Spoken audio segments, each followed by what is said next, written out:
Você está sintonizado no programa Agenda Econômica, que hoje está examinando o funcionamento das parcerias público-privadas. O nosso convidado é o professor e economista Gessner Oliveira, professor da Fundação Getúlio Vargas, ex-presidente do Conselho Administrativo de Defesa Econômica, o CAD. Participa do programa o jornalista Ronaldo Martins. Professor, o senhor estava explicando no final do bloco passado, digamos, o funcionamento, né? E caberia fazer uma diferenciação até para o caso das parcerias propriamente ditas, as PPPs, e nos casos em que o governo, como é o caso das obras citadas, né, de ferrovia e rodovia, recorre a uma modalidade de concessão. Quais são as diferenças essenciais? Olha, há casos em que uma determinada obra, um determinado empreendimento, ele gera recursos suficientes para remunerar o privado. Então, a gente pode ter, por exemplo, o caso de uma rodovia. O privado constrói a rodovia, opera a rodovia e, mediante pedágios, ele recebe um valor que deveria remunerar de uma maneira justa e a ser discutido o quanto deveria remunerar o seu investimento. Em outros casos, como nós citamos aqui, de escolas, de presídios, de hospitais, ou mesmo obras de saneamento, de esgotamento sanitário. Ou obras de infraestrutura também, onde não há um tráfego de veículos. Onde não há um tráfego tão intenso de veículos, há necessidade de recursos fiscais, né? Então, nesse caso, o privado faz a obra, opera durante um determinado período e como ele é remunerado? Ele é remunerado através das contraprestações que o governo paga. Quer dizer, o governo paga a prestação pelo trabalho da obra e da prestação de serviço pelo privado. Nós temos tido vários exemplos, só um minutinho, em que o setor privado não tem se sentido animado, né? O exemplo da hidrelétrica de Belo Monte, por exemplo, houve muita dificuldade no início, o governo teve que formar e reformar, né, os consórcios, né, aumentando a sua própria participação, e o exemplo que está patinando, escorregando, que é do chamado trem-bala.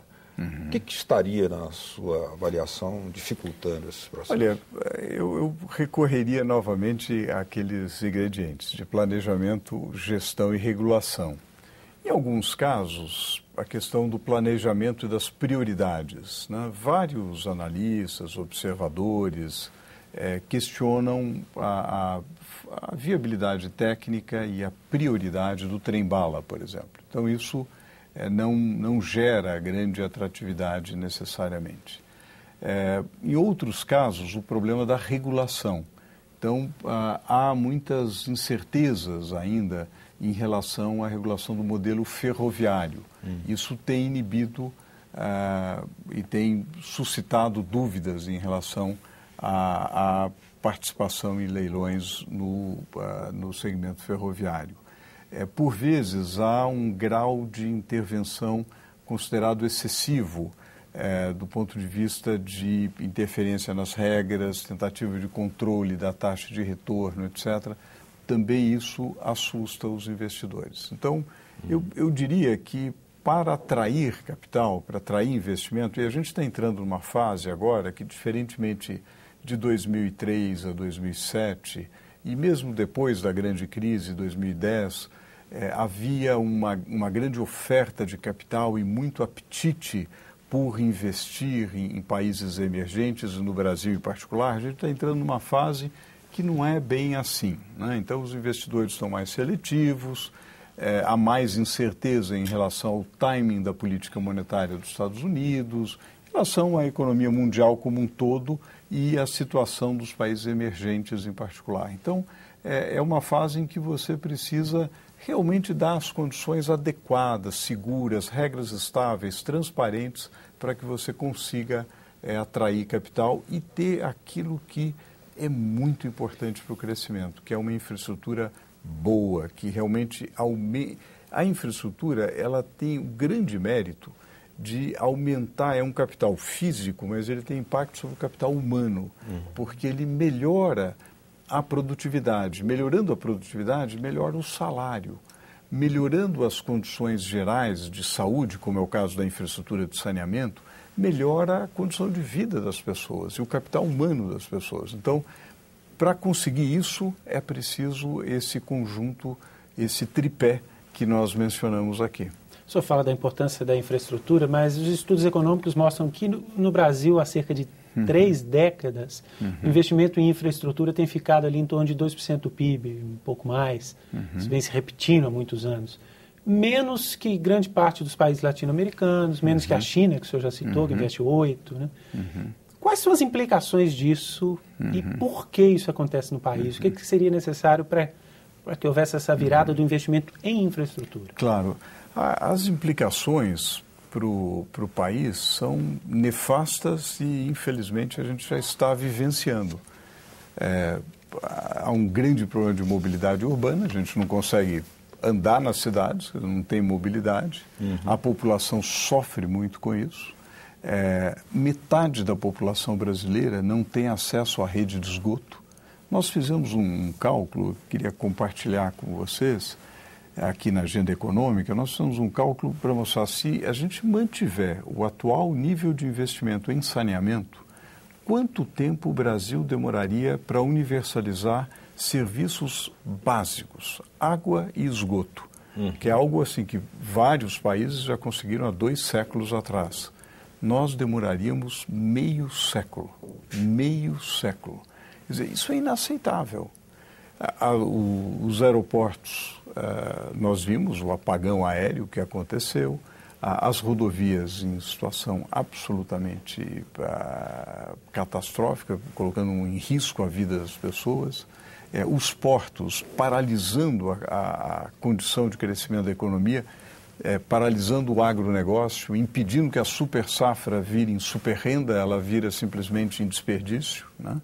Então, são essas as implicações de não investir em infraestrutura. E o Brasil, no passado, no pós-guerra até os anos 70, o Brasil chegou a ter um nível de investimento em infraestrutura razoável. O Brasil já chegou a investir em infraestrutura o dobro do que ele investe atualmente como percentual do PIB. E na América Latina, quais seriam os países que têm mais investimento hoje? Hoje, o Chile, a Colômbia, o México tem aumentado, são países que têm acusado um aumento de investimento em infraestrutura. Ainda não é um nível... o Chile tem tido um desempenho bastante bom.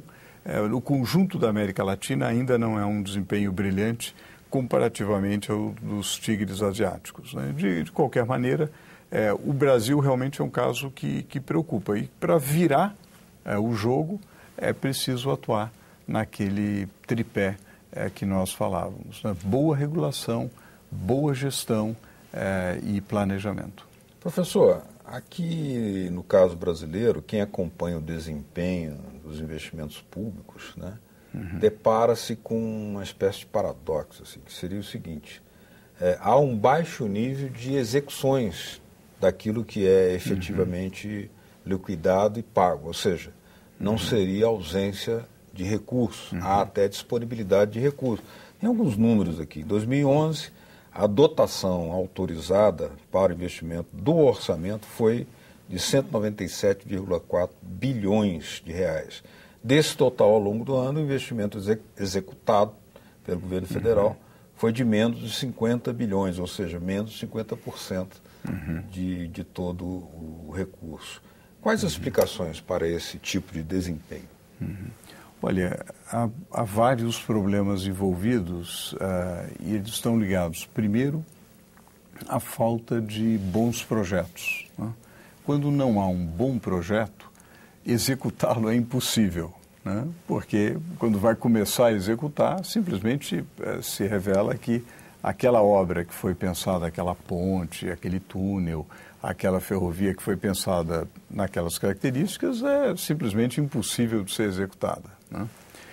Depois, uma ineficiência muito grande da máquina pública, das várias esferas de governo, para executar, para ter uma boa gestão, um bom gerenciamento dos projetos, né? Depois, a grande dificuldade do ponto de vista de coordenação das várias instâncias. Muitas vezes, quando há obras que envolvem diferentes esferas de governo, municipal, estadual e federal, há muita dificuldade de coordenação. Quando envolvem vários órgãos decisórios, também muita dificuldade de coordenação. E a própria lei 8666, a lei de licitações, ela, de um lado, foi um avanço, porque ela colocou uma série de controles que são necessários do ponto de vista de seu objetivo, mas, ao mesmo tempo, colocou um procedimento extremamente burocrático que, muitas vezes, torna um projeto muito demorado e compromete o resultado, né? Um exemplo de algo, quando trabalhava na Sabesp, que presidi de 2007 a 2010, a Sabesp empreendeu uma parceria público-privada, a Companhia de Água e Esgoto do Estado de São Paulo, para aumentar a oferta de água para a região metropolitana de São Paulo. Algo que está sendo feito também pela Copasa, em Belo Horizonte, no sistema do Rio Manso, né, que é muito importante para prover água para Belo Horizonte. Nós precisávamos aumentar a oferta de uma maneira relativamente rápida. No caso de São Paulo, era de cerca de 5 metros cúbicos por segundo, um aumento considerável. No caso de Belo Horizonte, é algo um pouco mais de 4 metros cúbicos por segundo. Isso deveria ser feito num prazo relativamente curto, de 2 anos. Né? Com uma parceria público-privada, isso foi feito em 2 anos.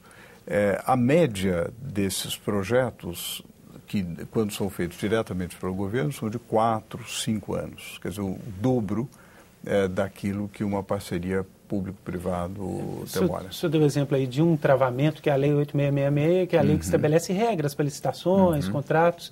No caso da PPP, ela não precisa ser cumprida? Eu pergunto porque a PPP, às vezes, envolve recursos públicos também. O que, que a regulação fala sobre isso, o marco regulatório? Não, ela precisa, digamos, esse contrato, essa oportunidade de parceria, ela é licitada e a lei precisa ser respeitada.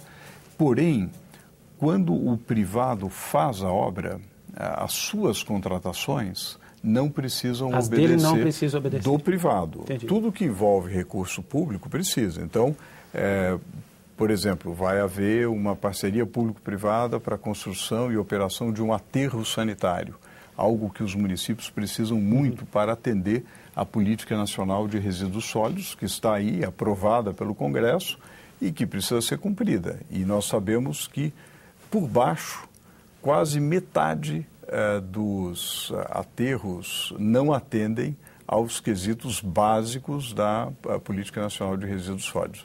Usar o termo aterro, mas a gente sabe que há muito lixão mesmo, né? Que não atende nenhum tipo de quesito. Então, os municípios precisam fazer isso. Se eles não têm recurso e não têm essas condições, a parceria pode ser uma boa resposta. Para o projeto de parceria precisa ser licitado. Sim. Então, a Lei 8666 é respeitada. Depois, quando o privado ganha a licitação, e é o consórcio que ganha a licitação, aí ele vai fazer a obra. Esse fazer a obra pelo privado tende a ser bem mais rápido e mais barato do que fazer a obra pelo público. E ela pode ser remunerada, no caso da Sabesp, por exemplo, essa parceria com saneamento. Ela pode ser remunerada também atrelada à tarifa? Vamos supor, um projeto de saneamento, parte da tarifa vai cobrir esse investimento privado na PPP.